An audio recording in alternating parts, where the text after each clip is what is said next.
ऐ नए साल बता तुझ में नयापन क्या है।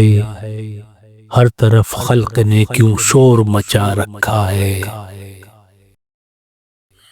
रोशनी दिन की वही, तारों भरी रात वही, आज हमको नजर आती है हर एक बात वही।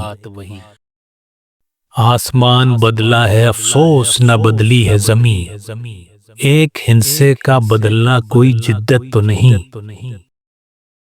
अगले बरसों की तरह होंगे करीने तेरे, किसे मालूम नहीं 12 महीने तेरे।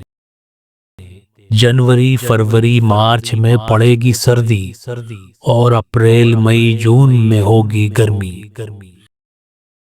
तेरा मन दहर में कुछ खोएगा कुछ पाएगा, अपनी मियाद बसर करके चला जाएगा।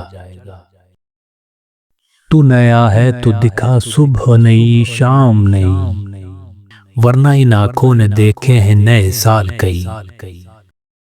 बेसबब लोग क्यों देते हैं मुबारकबादें, गालिबन भूल गए वक्त की कड़वी यादें। तेरी आमद से घटी उम्र जहां थे सबकी, फैज ने लिखी है ये नज्म निराले ढबकी।